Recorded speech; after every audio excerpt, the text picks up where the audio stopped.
11월 첫 주가 되었습니다. 한 달 남은 가을, 곱게 물든 단풍과 이러한 꽃을 충만하게 만끽하면서 저희가 추수감사절과 성탄을 잘 준비하면 좋겠습니다. 우리는 지난 시간 고린도 교회가 사람 지도자를 추종함으로써 분쟁에 빠진 것을 보았습니다. 이에 바울은 그리스도를 중심으로 온전히 합하라고 말했고, 또 인간의 지혜를 자랑하지 말고 하나님의 지혜인 예수님의 십자가를 자랑하라고 말했습니다. 오늘 말씀은 고린도 교회가 오직 성령의 나타나심과 능력으로 세워졌다는 것을 가르쳐주고 있습니다. 1절과 2절을 함께 읽겠습니다. 시작. 형제들아, 내가 너희에게 나아가 하나님의 증거를 증거할 때에 말과 지혜의 아름다운 것으로 아니, 내가 너희 중에서 예수 그리스도와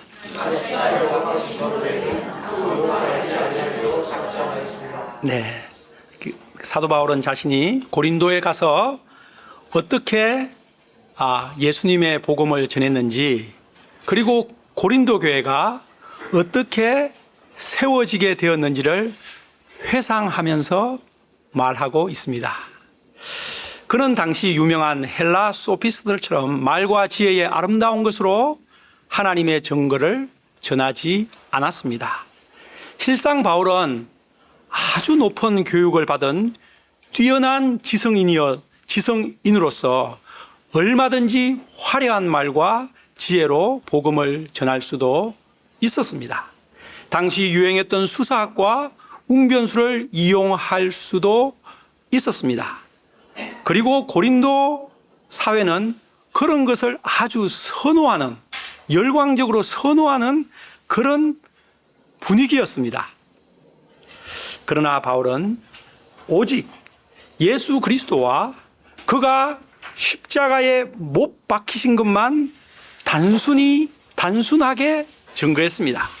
왜냐하면 복음의 핵심이 예수님이 누구이신가, 그리고 예수님이 왜 십자가에 못 박혀 죽으셨는가, 이것이기 때문입니다. 우리는 지난주 말씀을 통해 예수님이 왜 십자가에 못 박혀 죽으셨는지 잘 배웠습니다. 하나님이 세상을 이처럼 사랑하사 독생자 예수님을 이 땅에 보내주셨고, 그 예수님께서 여러분과 저의 모든 죄를 대신 지고 십자가에 죽으셨습니다. 그래서 우리가 죄사함을 받을 수 있게 되었고 멸망하지 않고 영생을 얻게 되었습니다. 예수님의 십자가는 하나님의 구원의 능력이요 구원의 지혜입니다. 바울이 오직 예수 그리스도와 그가 십자가에 못 박히신 것만 증거한 두 번째 이유가 있습니다. 첫 번째 이유는 그것이 복음의 핵심이기 때문에 그것만을 전한 것이고, 두 번째 이유는 5절에 나와 있죠. 자, 그럼 5절을 읽기 전에 3절부터 5절까지 한꺼번에 읽겠습니다. 시작. 내가 너희 가운데 거할 때에 약하고 두려워하고 심히 떨어노라. 내 말과 내 전도함이 설득력 있는 지혜의 말로 하지 아니하고 다만 성령의 나타나심과 능력으로 하여 너희 믿음이 사람의 지혜에 있지. 너희 믿음이 사람의 지혜에 너희 믿음이 놓여진 것이 아니라 다만 하나님의 능력에 너희의 믿음이 세워졌다. 그렇게 하기 위해서 오직 십자가에 예수님만을 증거했다는 것입니다. 사도행전 18장에 보면 바울이 고린도에서 어떻게 복음을 전했는지 한 장에 걸쳐서 자세하게 나와 있습니다. 언제든지 사도행전 18장을 읽어보시기 바랍니다. 그럼 먼저 유대인들에게 예수님은 십자가에 못 박힌 예수님이 그리스도이십니다 라고 자신의 동족 유대인들에게 전했습니다. 그러자 유대인들이 대적하며 비방을 했습니다. 나무에 달려 죽은 자는 하나님께 저주를 받은 자라고 신명기서에 분명히 나와 있는데 하나님께 저주받은 자가 어떻게 그리스도가 된단 말이냐? 이 사기꾼 같은 놈아 하며 그를 비방했습니다. 그때 바울은 위축되지 않았고 옷을 털며 말했습니다. 너희 피가 너희 머리로 돌아갈 것이요 나는 깨끗하니라. 이후로는 이방인에게로 가리라. 자신이 깨끗하다는 것은 자신이 마땅히 동족에게 전할 말을 전했다는 것이죠.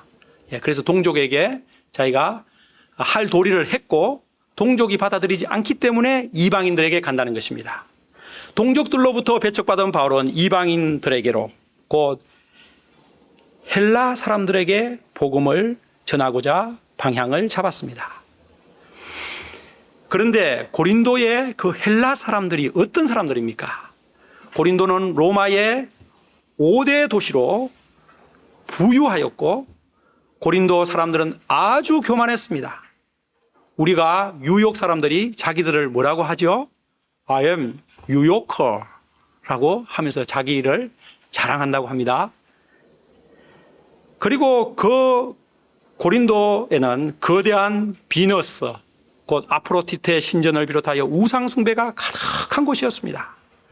그래서 또 1000명의 여사제들로 인하여 온 도시가 성적으로 타락한 도시였습니다.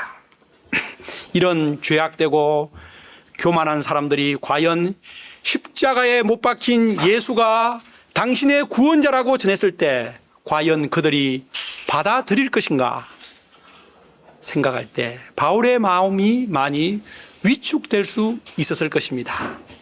사도행전 18장 9절에 보면 밤에 하나님께서 환상 중에 바울에게 나타나 그를 격려하시는 말씀이 나옵니다. 두려워하지 말며 침묵하지 말고 말하라. 내가 너와 함께 있음에 어떤 사람도 너를 대적하여 해롭게 할 자가 없을 것이니 이는 이 성중에 나의 백성이 많음이니라. 용감하게 예수님의 십자가 복음을 전하라는 것입니다. 그러면 받아들일 사람들이 많이 있다는 것입니다.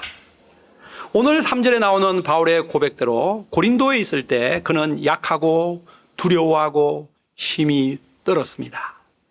백전노장 바울도 이런 모습을 보일 때가 있었다는 것이 우리들에게 도리어 큰 위로가 됩니다. 그가 이런 자신의 인간적인 약함을 솔직하게 고백하는 것은 고린도에서 복음을 전할 때 자신의 지혜나 말재주나 인간적 능력으로 복음을 전하지 않았음을 분명하게 보여주고자 하는 것입니다. 그는 두렵고 떨리는 가운데서 오직 성령의 나타나심과 능력만을 의지하여 복음을 전했습니다. 그때 성령님의 나타나심과 하나님의 능력에 의해 그 타락한 도시 고린도에 교회가 세워졌습니다. 어메이징! 오직 성령의 능력으로 그 고린도 도시에 교회가 세워졌기 때문에 고린도 성도들의 믿음은 사람의 지혜가 아니라 하나님의 능력 위에 세워진 것입니다. 바울은 고린도 교회가 어떻게 세워졌는지 가르쳐 줌으로써 고린도 성도들이 성령의 나타남과 능력 위에 세워진 교회라는 사실을 잊어버리고 지금 세속적으로 변질되었음을 일깨우고자 하는 것입니다. 너희가 어떻게 세워진 교회인데 지금 이 모양이냐, 이 얘기를 하는 것입니다. 우리 관악칠부는 어떻게 세워진 교회입니까? 우리의 현재 모습은 어떠합니까? 우리가 생각해 볼 수 있죠. 당시 소피스트들은, 헬라 소피스트들은 뛰어난 수사학과 웅변술로 자신의 존재의 탁월함을 증명하고자 했고, 이로써 사람들과 제자들이 자신을 추종하도록 만들었습니다. 그러니까 팬덤을 만든 것입니다. 오늘날로 말하면. 그러나 바울은 반대였습니다. 그는 자신의 탁월함이 아니라 오직 그리스도의 탁월함, 예수님의 십자가에 나타난 하나님의 지혜와 능력의 탁월함을 드러냈습니다. 자신은 종처럼 행동하였고 고린도 성도들이 예수님만을 따르도록 도왔던 것입니다. 우리가 다음 장 고린도전서 4장에 가보면 자신이 그렇게 하기 위해서 자기가 만물의 찌꺼기같이 되었다라고 말합니다. 우리는 이런 바울에게 오직 그리스도만을 드러내고 성도들의 믿음을 오직 그리스도의 십자가 위에 분명하게 세우고자 하는 자세를 배웁니다.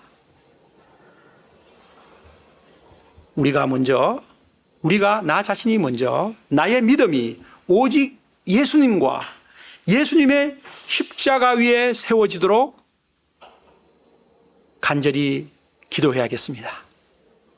그리고 또한 내가 돕는 사람들도 예수님의 십자가 위에 믿음이 세워지도록 성령의 나타나심과 능력을 간절하게 구할 수 있기를 기도합니다. 이상으로 우리는 바울이 고린도 교회를 개척할 때 오직 성령의 나타나심과 능력만을 의지했다는 것을 배웠습니다. 이제 6절부터 끝까지의 말씀은 오직 성령님의 역사로만, 성령님의 도우심으로만 우리가 하나님의 지혜를 알 수 있다는 것을 깊고 자세하게 설명하고 있습니다. 다소 어렵지만 집중해서 들으면 깊은 영적 깨달음이 있을 것입니다.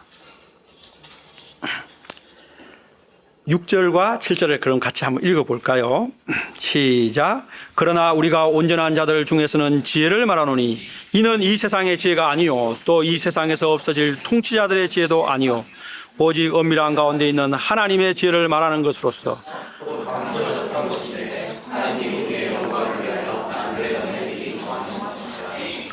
바울이 지금 고린도 성도들에게 말하고자 하는 지혜는 이 세상의 지혜가 아니요 이 세상에 뛰어난 통치자들의 지혜도 아닙니다.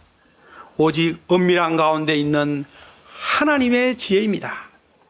바울은 고린도 성도들이 엄밀한 가운데 있는 하나님의 지혜를 깊이 깨달음으로써 그들이 온전한 자들, 성숙한 믿음의 사람들이 되기를 간절히 원하고 있습니다. 하나님의 지혜는 만세전에 미리 하나님께서 정하신 것입니다.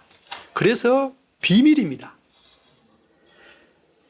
하나님은 언제 그리스도를 보내실 것인지, 누구를 통해 구원자를 보낼 것인지, 또 어떻게 보낼 것인지, 그분이 어떤 사역을 하시고 어떻게 되실지 다 하나님은 마스터 플랜이 창세전에 계셨습니다. 그리고 그 비밀을 구약의 선지자들을 통해 구약 성경 36권에 자세하게 계시하셨습니다. 구약 성경은 하나님의 비밀인 오실 그리스도에 대한 계시의 책이며 신약 성경은 오신 그리스도의 행적의 책입니다. 그리고 그 하나님은 당신의 뜻대로 그 비밀을 계시하셨습니다. 세상의 구원자를 동정녀 마리아를 통해 탄생하게 하시고 그분의 고난과 십자가 죽으심과 부활을 통해 그 지혜를 온 천하에 드러내셨습니다. 그리고 이 하나님의 지혜를 영접하는 사람은 누구나 구원과 영생을 얻는 영광의 축복을 주셨습니다. 아멘. 우리가 이 축복을 받는 큰 은혜를 받은 것입니다.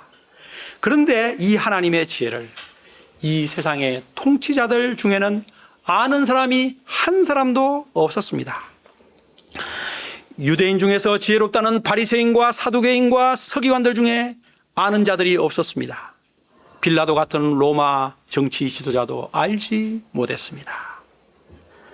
그들이 알았다면 예수님을 십자가에 못 박아 죽이지 않았을 것입니다. 그러나 빌라도는 로마의 법학과 정치학을 두루 섭렵한 최고 엘리트였지만 예수님을 십자가 극형에 처하고 말았습니다. 이는 하나님이 자기를 사랑하는 자들을 위하여 예비하신 모든 것은 눈으로 보아도 보지 못하고 귀로 들어도 듣지 못하고 사람의 마음으로 생각하지도 못하였다고 기록된 이사야서 말씀 그대로 성취된 것입니다. 이 상에서 바울이 강조하는 바가 무엇입니까? 그것은 인간이 아무리 많이 배우고 똑똑하고 높은 지위에 있어도 하나님을 알 수가 없다는 것입니다. 그러면 도대체 하나님의 지혜를 누가 어떻게 알 수가 있습니까? 10절에 그 해답이 나옵니다. 같이 읽죠. 10절 시작. 오직 하나님이 성령으로 이것을 우리 하나님의 아멘. 하나님은 오직 하나님의 지혜를 성령으로만 보이십니다. 예수님이 그리스도 세상의 구원자시다. 예수님의 십자가가 인간을 죄와 죽음에서 구원하는 하나님의 지혜다. 이 사실을 깨닫게 하시는 분이 성령 하나님이시라는 것입니다. 성령님은 신앙생활을 아직 많이 안 하신 분들은 성령 하나님에 대해서 좀 생소할 텐데요. 하나님은 이해가 되고 또 예수님도 이해가 되는데 성령님은 어떻게 되시지? 이렇게 이해되실 텐데 차근차근 이제 알아가게 될 것입니다. 성령님은 성부 아버지 하나님과 성자 아들 예수님과 더불어 삼위 하나님 중에 한 분이십니다. 요한복음 14장과 15장, 16장, 3장에 걸쳐 예수님은 이 성령 하나님에 대해서 자세하게 설명해 주고 주셨습니다. 그중 제가 세 가지만을 가지고 왔으니까요. 한번 보여주시기 바랍니다. 14장, 15장, 16장에서 한 절씩만 제가 가지고 왔습니다. 같이 한번 첫 번째 15장부터 읽어봅시다. 시작. 내가 아버지께로부터 너희에게 보낼 보혜사 하나님께로부터 나오시는 진리의 성령이 오실 때에 그가 나를 증언하실 것이요. 14장 시작. 그는 진리의 영이라 세상은 능히 그를 받지 못하나니 이는 그를 보지도 못하고 알지도 못함이라. 그러나 너희는 그를 아나니 그는 너희와 함께 또 너희 속에 16장 그가 와서 죄에 대하여 의에 대하여 심판에 대하여 죄에 대하여라면 그가 나를 믿지 않니. 성령 하나님께서 제일 마지막에 뭐가 되어 있습니까? 죄에 대해서 책망하신다고 했을 때 깨닫게 하신다는 뜻인데 그 깨닫지 못하는 것을 책망을 하신다는 거예요. 깨닫도록. 성령 하나님께서 무슨 일을 하는가 대표적으로 여기 적어놓은 겁니다. 제일 마지막 줄에. 성령 하나님께서 우리가 지금 예수님은 이 땅에 안 계시지 않습니까? 성령 하나님께서 우리 마음에 오셔서 그 일을 하신다는 겁니다. 또 성령 하나님께서에 대해서 위에 다 설명이 있으니까 여러분 생각해 보십시오. 성령 하나님은 우리 인간이 예수님을 믿을 수 있도록 죄를 깨닫게 하시고 거듭나게 하시고 하시는 분이십니다. 그리고 그 거듭난 사람과 늘 함께 하시고 그 사람 속에 계십니다. 영어로 하면 with me, in me입니다. 성령님께서 나와 함께 with, 임마누엘 함께 하시고 in me, 내 속에 계십니다.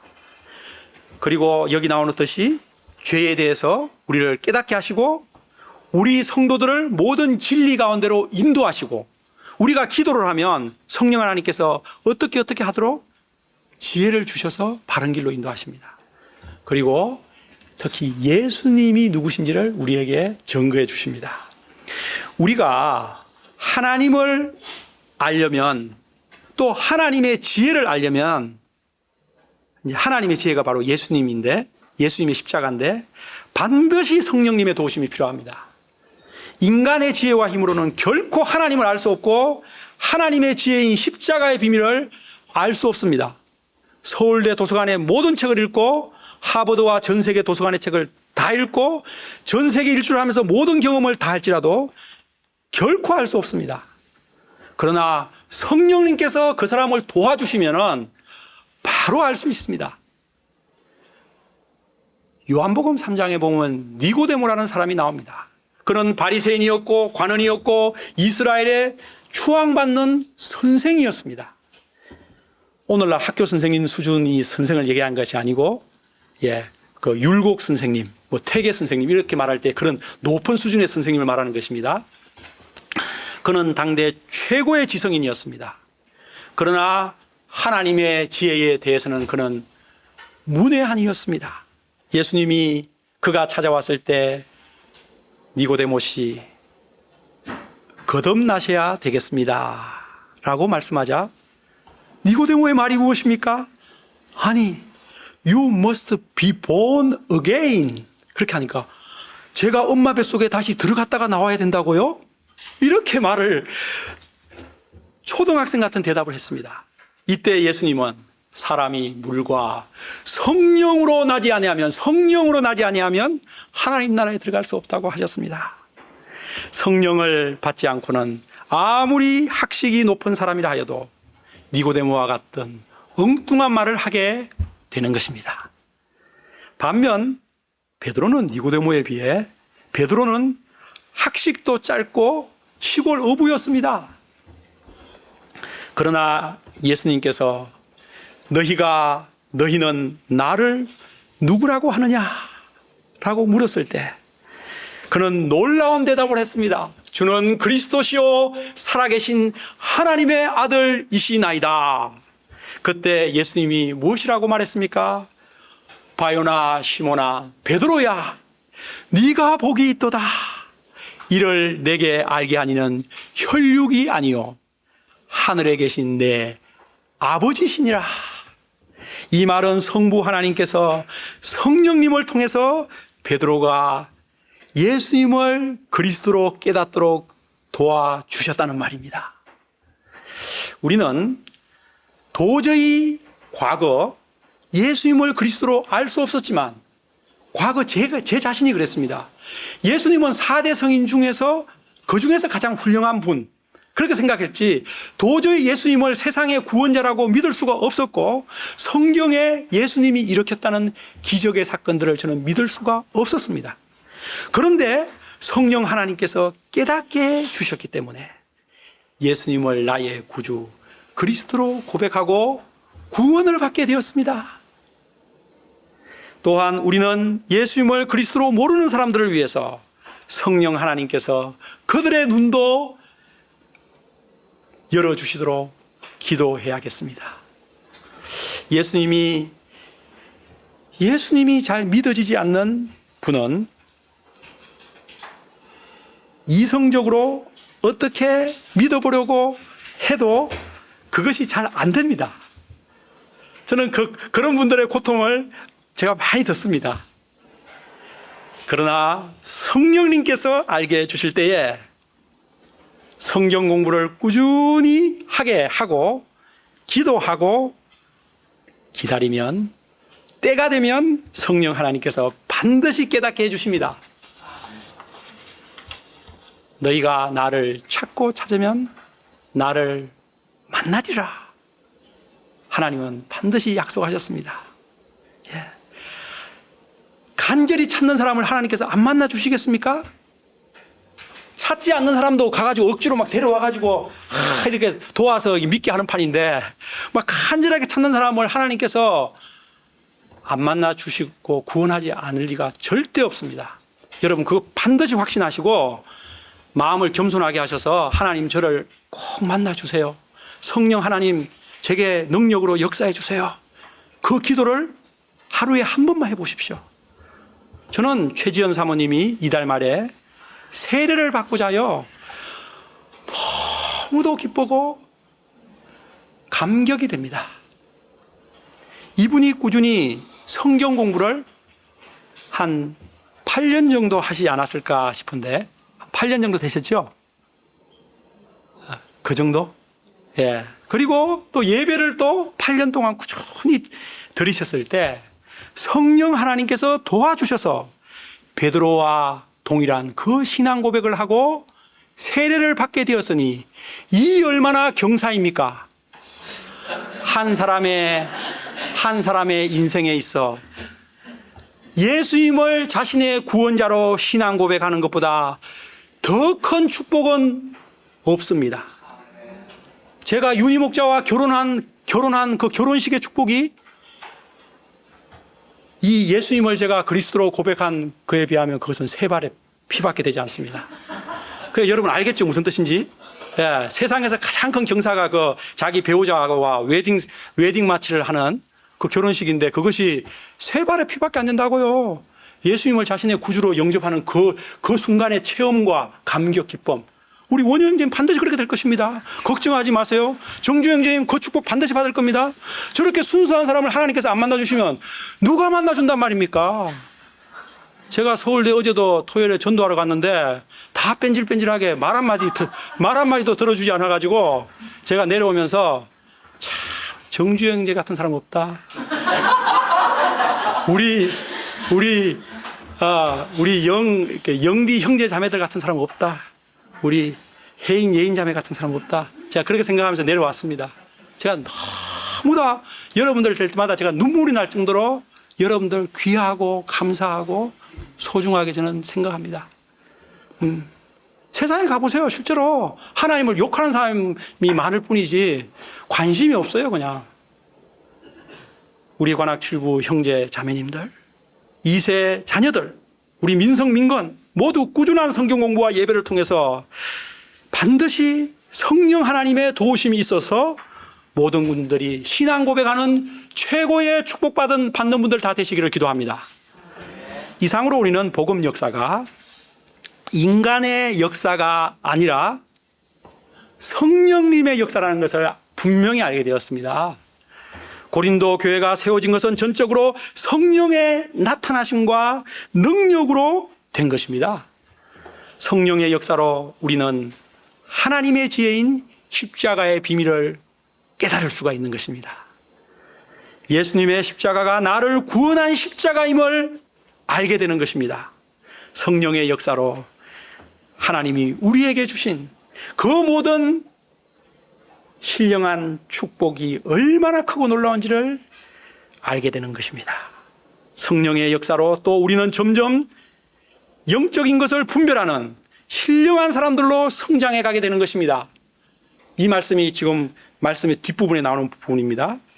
신령한 사람이 될 때 그 사람은 결국 하나님의 마음, 그리스도의 마음을 가진 성숙한 사람이 되는 것입니다. 에베소서 4장 30절에 이런 말씀이 있으니까 같이 읽어봅시다. 시작. 하나님의 성령을 근심하게 그 안에서 너희가 아멘. 여러분 이 말씀 반드시 기억하십시오. 성령님은 우리 with me, in me, 내 안에 계십니다. 그 내 안에 계신 성령님을 근심하게 하지 마십시오. 성령님께서 우리 안에서 우리를 돕고 계십니다. 보혜사, 도와주시는 분이란 뜻입니다. 우리가 영적으로 성장할 수 있도록 돕고 계십니다. 활발하게 역사하십니다. 그래서 우리가 점점 신령한 사람, 그리스도의 마음을 가진 영적인 사람들로 성장하도록 돕기를 원하십니다. 그런데 우리가 그런 것에 관심이 없고 오직 세상 것에만 관심을 둔다면 성령님께서 근심하십니다. 도와주고 싶어도 도와줄 수가 없습니다. 부모가 자녀를 막 도와줄 것이 다 도와주고 싶은데 자녀가 막 이렇게 튕기면서 도움을 거절할 때 부모의 마음이 근심되지 않습니까? 그런 것과 똑같은 것이죠. 고린도 교회 성도들이 현재 그러한 형편 지경이었다는 것입니다.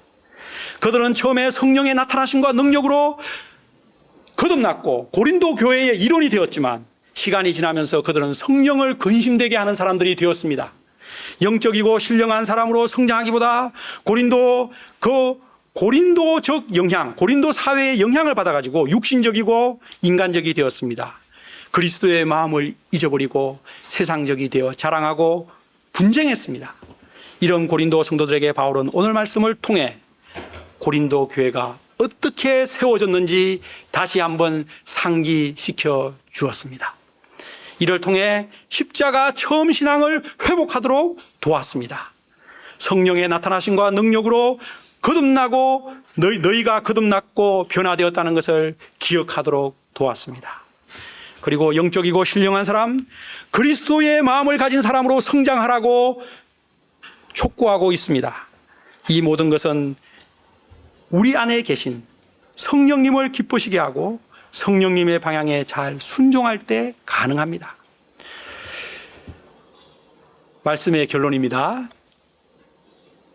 우리가 내 안에 성령님이 내 안에 계시다는 것을 인식해야겠습니다. 자신이 예수님을 자신의 구주로 영접한 사람은 자기가 느끼든 느끼지 않든 성령님께서 여러분 안에 계십니다.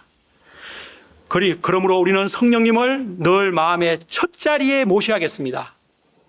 그리고 그분이 내 속에서 충만하게 나에게 선하게 역사하시도록 그분의 세미한 음성에 잘 순종해야겠습니다. 그때 우리는 인간적인 사람에서 영적인 사람으로, 육신적이고 자기중심적인 사람에서 그리스도의 마음을 가진 신령한 사람으로 성장하게 될 것입니다. 우리 관악 7부 교회가 성령 하나님의 방향에 잘 순종하는 교회가 되기를 기도합니다. 그래서 신앙 고백이 분명한 교회, 영적이고 신령한 교회로 계속 성장해 가기를 기도합니다. 기도하겠습니다. 감사하신 하나님 아버지, 오늘 말씀을 통해서 하나님의 역사의 본질이 성령 하나님의 역사임을 저희들에게 가르쳐 주셔서 감사합니다. 주님, 저희가 하나님의 그 비밀의 지혜의 비밀인 예수님을 깨닫기 위해서는 반드시 성령님의 도움이 필요하다는 것을 알게 되었습니다. 저희가 겸손하게 성령 하나님, 저를 도와주셔서 예수님을 나의 구주로 깨닫게 도와주세요. 영접할 수 있도록 도와주세요.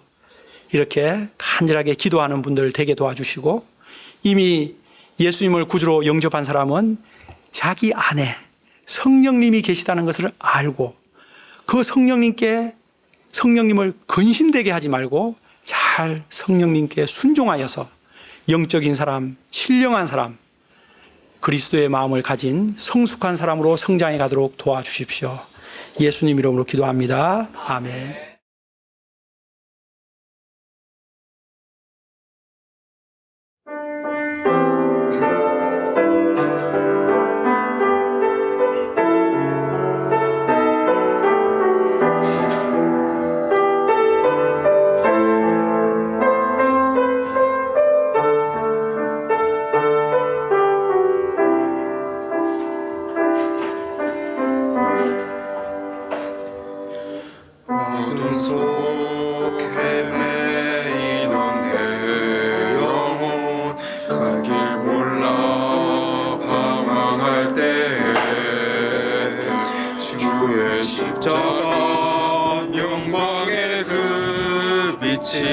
나를 향해 비추어 주셨네. 주홍빛보다 더 붉은 내 죄 그리스도의 피로 씻기어 완전한 사랑 주님의 은혜로 새 생명 주께 얻었네. 은혜 아니면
십자가 그 사랑 주의 능력으로 나는 서리라. 주의 은혜로 나 살아가리라. 십자가 그 사랑